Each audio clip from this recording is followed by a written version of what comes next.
우리 양옆에 앉아 계신 우리 가족들을 사랑하는 우리 눈빛으로, 마음으로 우리 이렇게 인사할까요? 사랑합니다. 축복합니다. 네, 사랑합니다.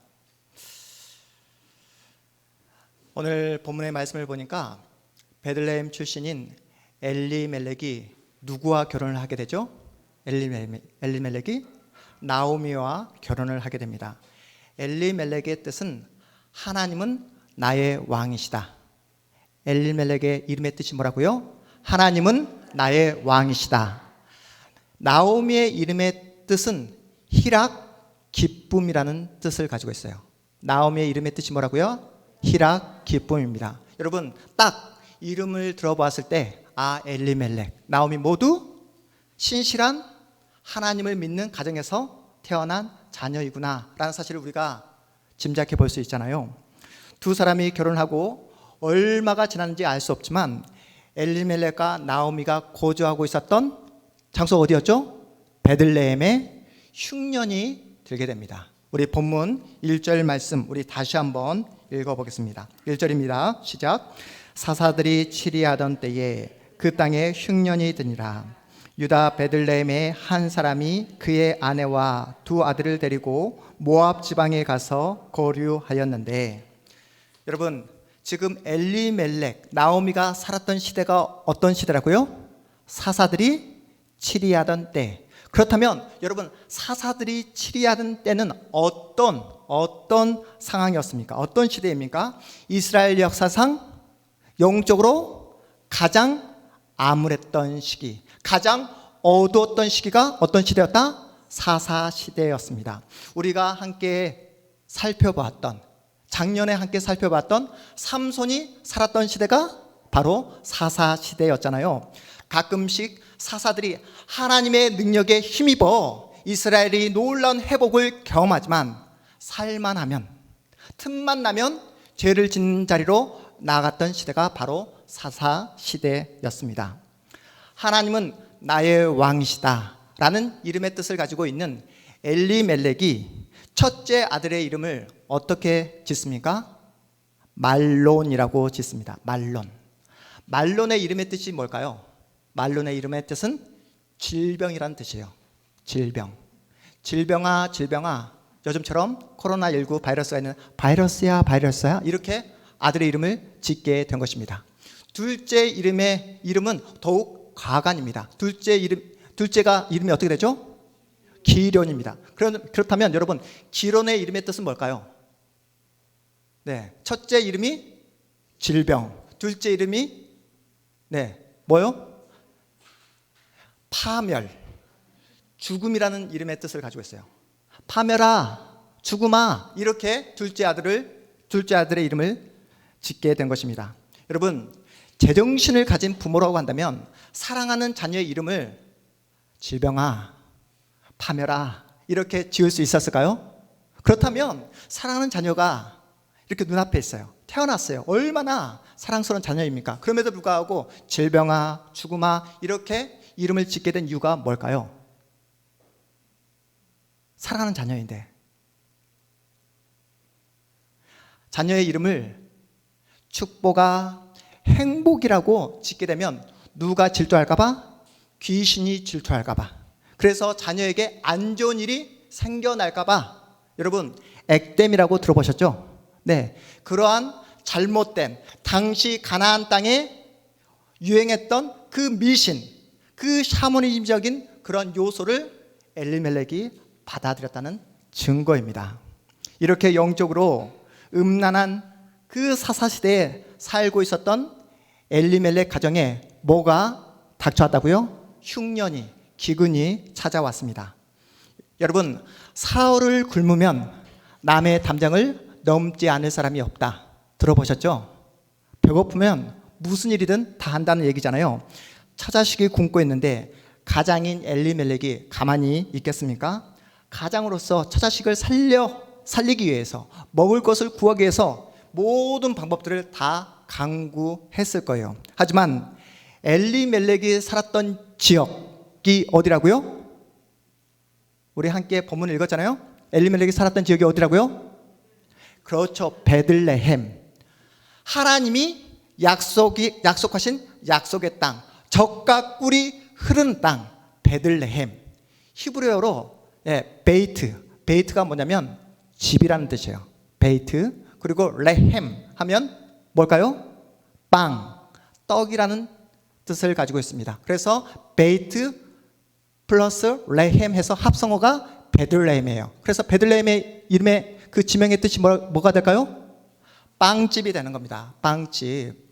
하나님께서 허락하신 그 베들레헴, 그곳에는 젖과 꿀이 흐르는 빵집, 먹을 것이 넘쳐나는 곳이다라는 그런 뜻이에요. 그런데 하나님이 약속하신 그 베들레헴에 지금 빵집에 뭐가 없다? 빵이 없는 것입니다. 하나님이 약속하신 그 빵집에 빵이 없다면 그 문제를 가지고 하나님 앞으로 나와야 하잖아요. 우리 가정에 나에게 인생의 문제가 닥쳐왔을 때 그 문제를 붙잡고 누구 앞으로 나아가야 된다? 하나님 앞으로 나아가야 함에도 불구하고 엘리멜렉은 하나님을 찾지 않고 어디로 도망쳐 버립니까? 모압 땅으로 도망쳐 버립니다.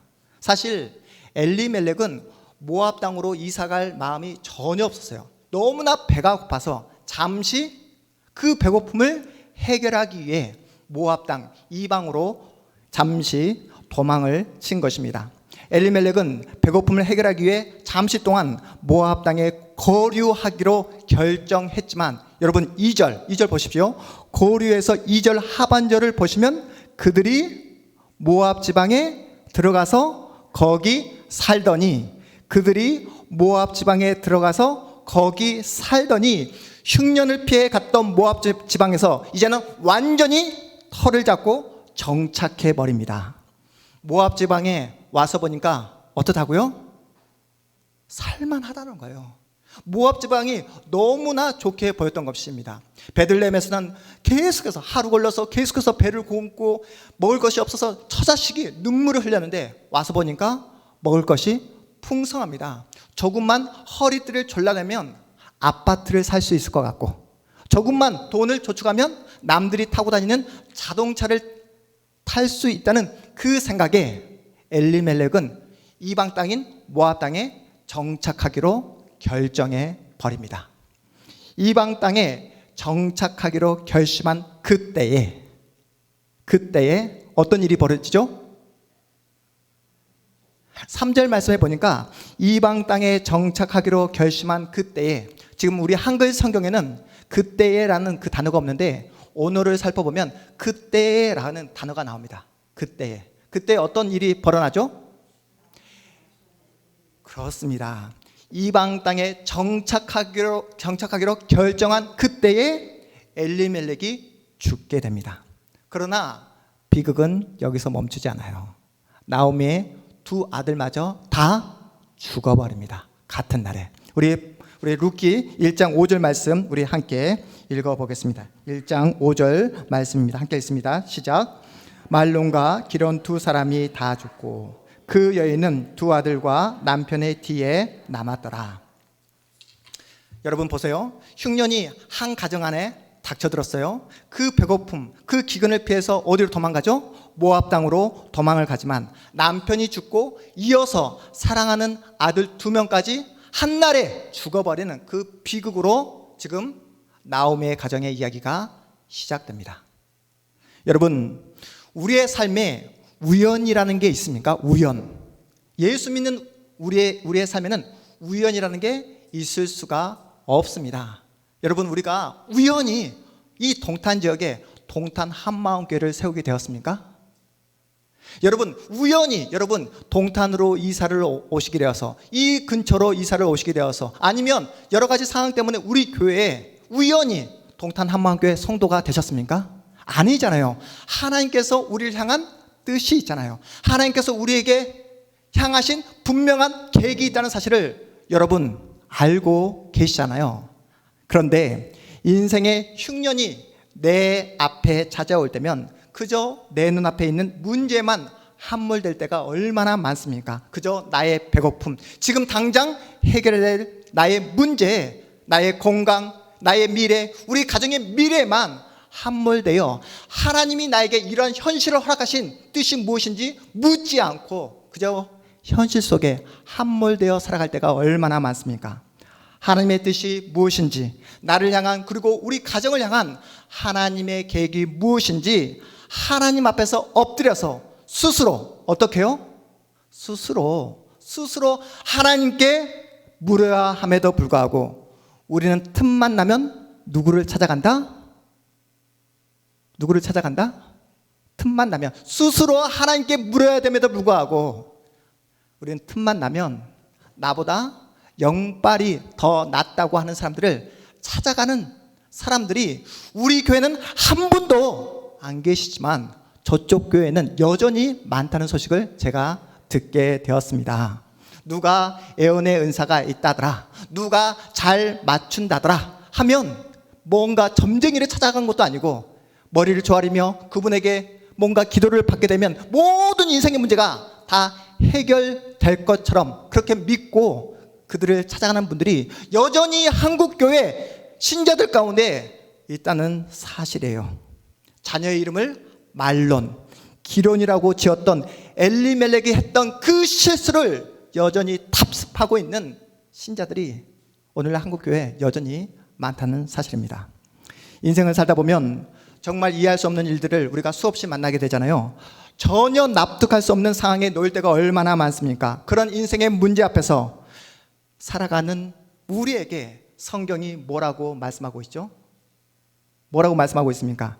인생의 흉년이 찾아왔을 때, 인생의 풍랑이 찾아왔을 때 엘리멜렉처럼 모압 땅을 향해 도망치지 말고 인생의 문제를 가지고 누구 앞으로 나와야 한다?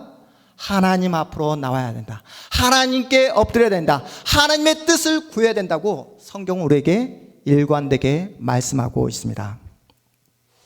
저를 쏙 빼닮은 누가 있죠? 우리 이한이가 올해 10살이 되었습니다. 우리 딸 수한이가 8살이 되었어요. 제 친구들의 경우 빨리 결혼한 친구는 이번에 대학에 입학을 하는 친구도 자녀가 있더라고요. 저는 30살에 결혼을 했거든요. 30살이면 그 당시에는 보통 나이였습니다. 한국에서 목사 안수를 받고 제가 2010년 1월 14일 날 한국에서 미국으로 유학을 떠나게 됩니다. 미국 미시건주 그랜드 래피즈라는 위치에 있는 켈빈 신학교회에서 제가 유학 생활을 하게 되었어요. 여러분, 유학생이 무슨 돈이 있습니까?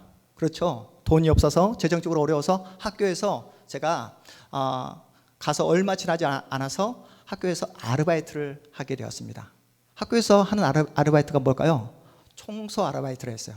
한국에서는 한 번도 제가 해보지 않았던 청소 아르바이트, 교실을 청소하고 화장실을 청소했던 그런 시간들을 제가 보내게 되었습니다. 밤늦은 시간에 교실을 청소하고 화장실을 청소하는 제가 너무나 안쓰러워서 그때 누가 저를 도와주었을까요? 제 아내가 저와 함께 청소 아르바이트를 도와주었습니다. 아르바이트 때문에 공부하는 시간이 빼앗길까 봐 조금이라도 시간을 더 세이브하기 위해서, 확보하기 위해서 제 아내가 저를 도와서 열심히 청소 아르바이트를 도와주었어요. 그렇게 해서 수입이 생기면 저희는 둘만 그 모든 돈을 다 써버리는 것이 아니라 그 들어온 수입을 가지고 혼자 유학 생활을 하고 있는 아직 미혼인 그 싱글인 전도사님들을 집으로 불러서 고기를 구워주고 반찬을 만들어주고 그렇게 즐겁게 감사하며 유학 생활을 하게 되었습니다.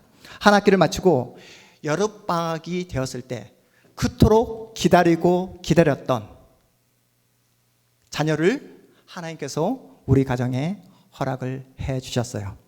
병원에서 의사 선생님으로부터 임신이 되었다는 그 확정을 듣고 판정을 듣고 하늘을 날 듯이 기뻤습니다. 하나님께서 우리 가정에 주신 놀라운 기쁨의 선물이다 해서 태명을 제가 뭘로 지었을까요? 액땜하기에서 말론, 기론으로 지은 것이 아니라 태명을 조이가 뭐죠? 기쁨이라고 짓게 되었어요. 기쁨이라고. 그래서 아내와 함께 날마다 하나님께 감사하면서 아이를 위해서 기도했습니다. 아내가 임신을 했지만 저 혼자 아르바이트 그 현장에 내보낼 수 없다고 해가지고 임신한 상태로 아내도 열심히 저와 함께 아르바이트를 했습니다. 정기검진을 받는데 의사 선생님이 해주신 말씀이 아이가 너무나 튼튼하게 잘 자라나고 있다고, 그러면서 하시는 말씀이 아이가 잘 자라고 있으니 이제는 이제 장거리 여행, 로드 트립이라고 하거든요. 장거리 여행을 할 수 있다고. 그 당시에 아내가 한국에 있을 때는 전혀 이렇게 좋아하지 않았던 음식 중에 하나가 너무나 먹고 싶다고 했던 음식이 뭐냐면 순댓국이었어요. 순댓국. 그런데 제가 살고 있었던 그 그랜드 레피지에는 한인 식당이 없었습니다. 그래서 그 한인 식당을 가기 위해서는 차로 운전을 해서 시카고까지 한 3시간, 4시간을 가야 했어요. 그래서 그 순댓국이 먹고 싶다고 해서 사줄 수가 없잖아요. 제가 그때 어떤 방법을 사용했냐면 컴퓨터로 순댓국을 보여줬습니다. 네, 그래서 아내가 굉장히 저를 안 좋게 생각을 하더라고요. 네, 그래서 그날 이후로 회개하고 있습니다. 네, 순댓국을 보여주지 말았어야 되는데 2번 자기를 죽였다고. 그래서 그러면 이제 순댓국을 뭐 픽업을 하든지 어떻게 하든지 장거리로 다녀야 되겠다라고 그렇게 생각을 했습니다. 왜냐하면 정기검진을 받은 그 다음 주부터 미국의 가장 큰 명절인 땡스기빙 데이, 다 이렇게 모두가 축제의 분위기로 이렇게 되거든요. 그래서 추수감사절 그 휴일을 통해서 어떻게든 순댓국을 내가 공수해 와야 되겠다 이렇게 생각을 했습니다. 그런데 전혀 예상치 못한 큰 풍랑이, 큰 흉년이, 기근이 우리 가정에 불어닥치게 되었어요. 추수감사절 그 휴일 첫날 갑자기 아내가 하혈을 하기 시작합니다. 아내가 당황을 하는 거예요. 옆에서 보고 있는 저도 그 당시에는 어떻게 해야 될지, 저도 처음 겪는 일이라 어떻게 조치를 해야 될지 전혀 할 수가 없었습니다. 막막했어요. 병원에 아무리 연락을 해도 당시에 병원에 연락을 받지를 않는 거예요. 왜냐하면 추수감사절 휴일 때문에 밤은 깊어가고 초조한 마음에 한숨도 자지 못하고 다음날 아침 종합병원 응급실에 가게 되었습니다. 그런데 사랑하는 우리 기쁨이가 숨을 쉬지 않는다는 소식을 의사 선생님으로부터 듣게 되었어요. 그때 심정은 정말로 하늘이 무너지는 그런 심정이었습니다. 당시 영어도 잘 되지 않았어요. 아는 사람도 없습니다. 도와주는 사람 하나 없는 이방인처럼 느껴졌어요. 가정에 불어닥친 그 강풍에, 그 흉년에, 그 기근에 어찌할 바를 저는 전혀 몰랐습니다. 아내는 아무 말 없이 그저 하염없이 눈물만 흘리고 있었어요. 옆에서 어떤 말도 어떤 위로도 할 수 없었던 제가 너무나 계속해서 침상에 누워서 눈물을 흘리고 있는 아내에게 그만 울어, 그러다가 몸 상하겠어, 이렇게 말했을 때 아내가 당시 저에게 했던 말을 아직도 제 가슴속에 새기고 있습니다. 지금 내가 울지 않으면 내 마음이 망가질 것 같아. 지금 내가 하염없이 눈물을 흘리지 않으면 내 마음이 망가질 것 같아. 그 이야기를 제가 아직도 제 마음속에 새기고 있습니다. 저는 아내의 그 말을 듣고 그 불 꺼진 채플실 홀로 달려가서 주님 앞에서 하염없이 울었습니다. 하나님 저한테 왜 그러세요? 하나님 저한테 왜 그러세요? 지금 유학 온 지 얼마 되지도 않았는데 왜 이런 고난을, 왜 이런 풍랑을 저에게 허락해 주시는 겁니까? 당시에는 이해가 되지 않았습니다. 이해할 수도 없었어요. 그러자 마음이 흔들립니다. 마음이 흔들리자 제 마음 가운데 원망하는 마음이 생기더라고요. 괜히 유학을 왔나 보다. 괜히 유학을 왔나 보다.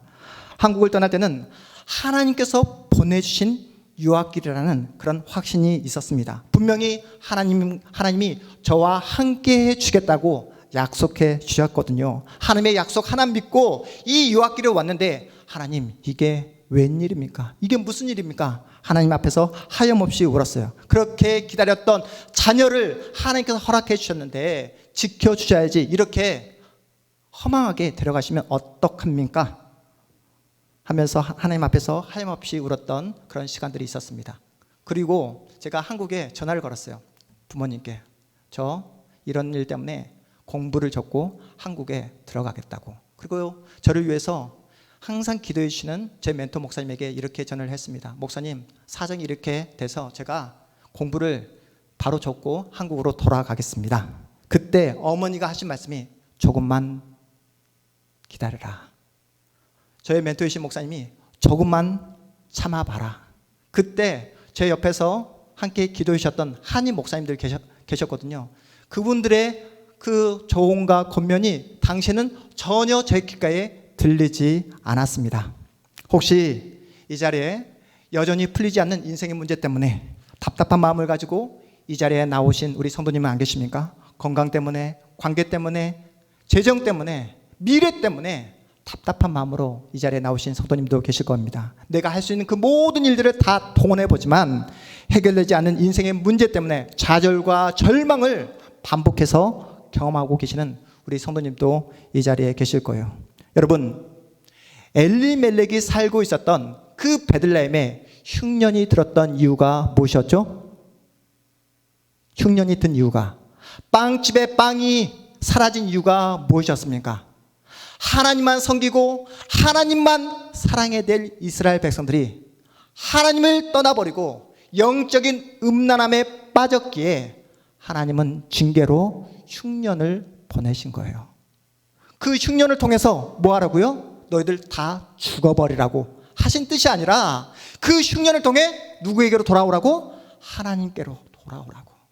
너희의 그 죄악된 모습을 벗어던지고 다시 나만 바라보고 나만 의지하는 그 신앙의 자리, 믿음의 자리로 돌아오라고 보내신 그 뜻이 흉년이었습니다. 그러면 엘리멜렉은 이때 어떻게 해야 합니까? 그 흉년을 내리신 하나님의 뜻을 헤아려서 회개의 자리로 돌아와야 하잖아요. 하나님의 뜻이 무엇인지 납작 엎드려 주님께 기도하는 게 마땅하지 않겠습니까? 하지만 여러분이 아시는 것처럼 엘리멜렉은 그렇게 하지 않았습니다. 하나님께 뜻을 구하지 않고 그냥 자신의 생각대로 도망쳐버린 거예요. 어디로요? 모압 땅으로, 이방 땅으로, 이방신만 섬기는 그 이방 땅으로 도망쳐버립니다. 저는 오늘 말씀을 준비하면서 여러분 늪 아십니까? 늪이 연상이 되었어요. 엘리멜렉과 나오미 가정이 늪에 빠진 것처럼 보여졌습니다. 인생에 흉년이 찾아왔어요.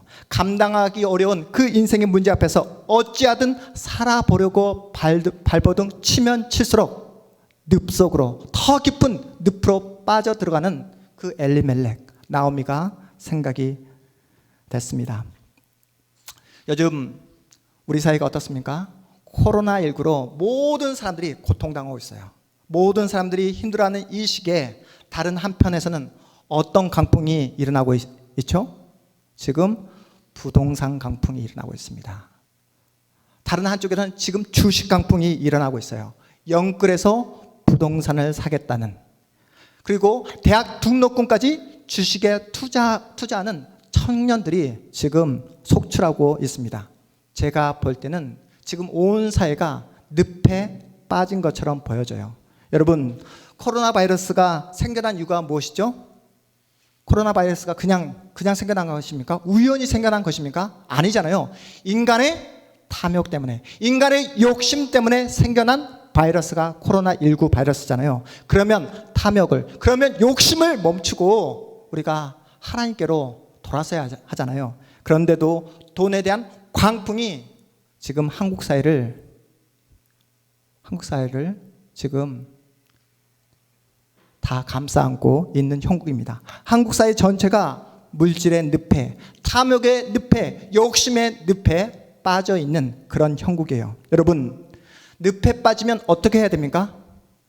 빠져나오려고 몸부림치면 칠수록 더 깊은 수렁 속으로 빠져들 수밖에 없습니다. 늪에 빠지면 내 생각대로 행동해서는 안 된다는 거예요. 늪에 빠지면 옆에 있는 사람을 의지해서 됩니까? 안 됩니까? 옆에 있는 사람도 더 깊은 수렁 속으로 빠져들고 있는데 옆에 있는 사람 의지한다 해서 살 수가 없습니다. 늪에 빠져 있을 때는 늪 밖에 있는 사람의 도움을 받아야 되는 거예요. 늪 밖에 계시는 하나님의 음성에 우리는 귀를 기울여야 한다는 겁니다. 늪 밖에서 우리에게 손을 내밀어 주시는 그 하나님의 손을 붙잡아야지만 우리는 늪에서 빠져나올 수 있는 거예요. 하지만 엘리멜렉은 바로 이 부분에서 실패하고 말았습니다. 늪에 빠졌지만 하나님의 말씀에 귀를 기울이지 않았어요. 자기 생각을 끝까지 포기하지 않았습니다. 모압으로 도망쳐 버렸잖아요. 그 결과가 어떻게 되었다고요? 늪에 빠져 자신의 목숨을 잃고 말았습니다.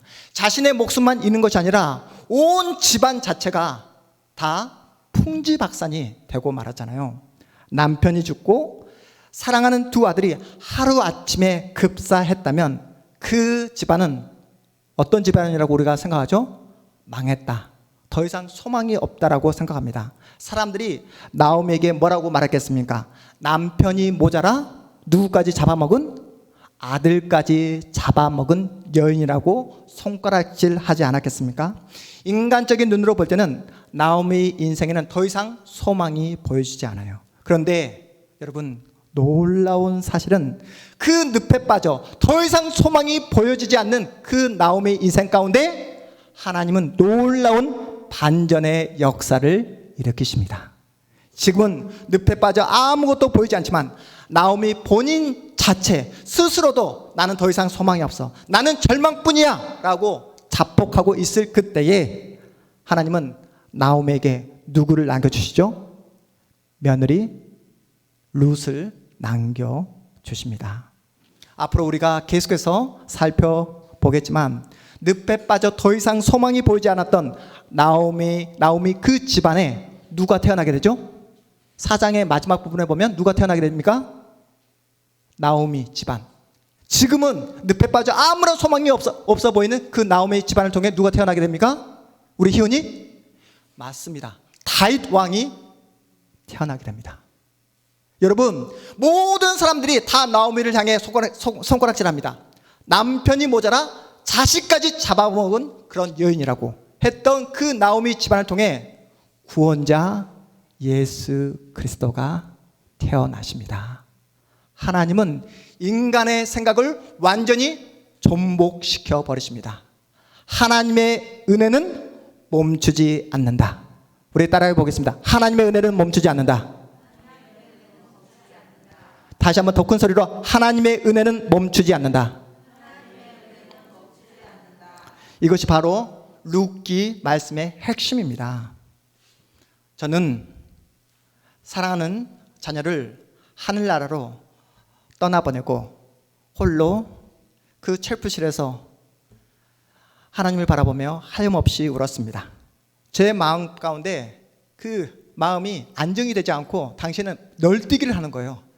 제 마음 가운데 거센 풍랑이 찾아와서 마음이 위아래로 계속해서 풍랑이 몰아칩니다. 그런데 어느 순간 제 마음이 잔잔해지는 것을 느끼게 되었어요. 잔잔해지는 것을. 누가 제 마음을 만져주셨을까요? 예수께서 제 마음을 만져주셨습니다. 예수께서 제 마음을 위로해 주셨어요. 그날 이후로 저는 계속해서 매일 밤 홀로 첼프실에 찾아가 하나님 앞에서 계속해서 울었습니다. 그때는 하나님의 뜻이 무엇인지 알 수가 없었어요. 지금도 하나님의 뜻을 다 이해할 수 없습니다. 분명한 사실은요, 그 인생의 흉년을 통해서, 그 인생의 기근과 고난과 어려움을 통해서 저와 제 아내의 믿음은 더욱더 단단해졌다는 사실입니다. 생명의 주권자이신 하나님 앞에 항복을 하게 되었어요. 당시에는 제가 나오미처럼 느껴졌습니다. 그런데 나오미라 생각했던 저에게 하나님은 은혜를 허락해 주셨어요. 시간이 흘러 누구를 하나님께서 보내주셨습니까? 네, 이한이를 보내주셨어요. 그래서 상처난 제 아내와 저의 그 마음을 하나님께서 위로해 주셨습니다. 그 이후에 수환이를 보내주셔서 하나님의 은혜는 멈추지 않는다는 사실을 확인시켜 주셨습니다. 그래서 이한이와 수환이를 허락해 주신 하나님께서 지금까지 계속 기쁨만 허락해 주셨다. 그 이후로 더 이상 제 눈에, 제 아내의 그 눈에서 눈물이 나는 일들이 전혀 없도록 항상 기쁨만 허락해 주셨다가 아니라 여러분, 예수를 잘 믿어도, 예수께 충성해도 우리의 인생 가운데 흉년, 기근이 찾아올 수 있다 없다? 찾아올 수 있다. 그 흉년은 언제든지 누구에게든지 찾아올 수 있다. 그러나 인생의 흉년이 계속해서 내 인생 가운데 찾아온다 할지라도 이제는 문제가 되지 않는다. 더 이상 문제일 수 없다. 왜냐하면 인생의 흉년보다, 인생의 고난보다 더 크신 예수 그리스도가 저와 여러분의 인생을 붙잡고 있는 줄 믿으시기 바랍니다. 여러분, 예수를 믿으면, 예수를 붙잡으면 그 어떤 인생의 흉년 앞에서도 절망하지 않는 소망을 우리에게 허락해 주시는 줄 믿으시기 바랍니다. 그래서 여러분, 예수를 믿으셔야 돼요. 날마다 예수를 붙잡아야 합니다. 그 예수를 믿고 예수를 붙잡기 위해서는 이 주일 예배에 여러분이 목숨을 걸어야 되는 거예요. 이 주일 예배에 예배에 대한 회복, 예배에 대한 간격을 여러분 회복하셔야 됩니다. 예배에 나오실 때 그냥 오시면 안 된다는 거예요. 예배에 나오실 때 여러분 어떤 마음으로 나오셔야 됩니까? 사모하는 마음. 어떤 마음이요? 사모하는 마음, 갈망하는 마음, 예수를 만나고야 말겠다는 그런 간절한 마음으로 이 자리에 오셔야 여러분 그 믿음이, 여러분이 예수를 믿음으로 이 흉년을 이겨낼 수 있습니다. 그리고 예배를 회복하기 위해서는 날마다 어떻게 해야 되냐면 여러분의 자리에서 일상, 평일날 어떻게 해야 되냐면 여러분 엘리멜렉이 갔던 그 자리로 가서는 안 된다는 거예요. 모압 땅으로 가지 마시고 날마다 누구 앞으로 나와야 된다? 하나님 앞으로. 하나님께 엎드리고 하나님께 묻고 하나님의 뜻을 구해야지만이 여러분이 예배를 회복하고 하나님을 만날 수 있고 그 하나님을 통해서 흉년을 이길 수 있는 믿음을 공급받게 되는 줄 믿으시기 바랍니다. 여러분 찬송가 370장 한번 찾아가 볼까요? 찬송가 370장.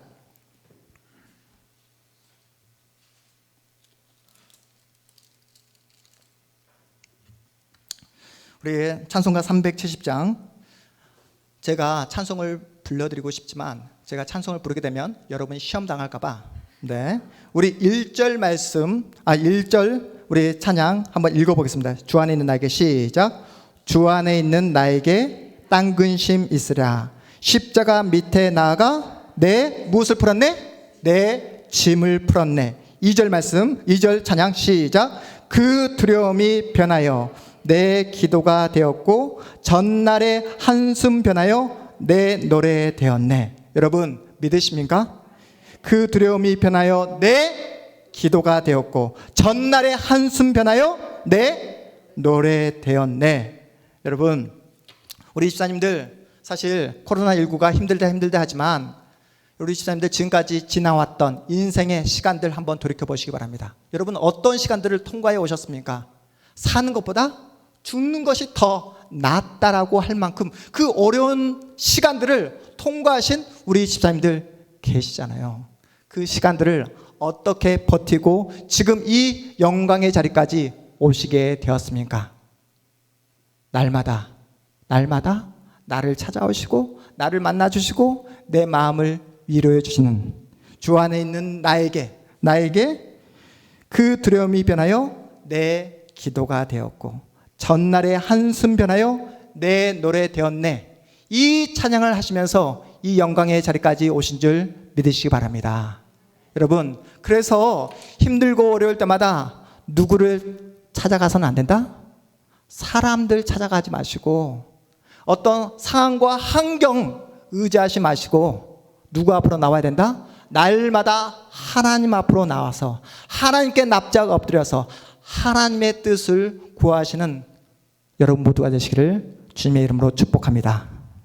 너는 내게 부르짖으라. 너는 내게 부르짖으라. 누가 말씀하신 내용입니까? 하나님께서 저와 여러분에게 하신 약속의 말씀입니다. 너는 내게 부르짖으라. 내가 내게 응답하겠고 네가 알지 못하는 크고 은밀한 큰 일을 내게 보이리라. 믿으십니까? 주 안에 있는 나에게 땅 근심 있으랴.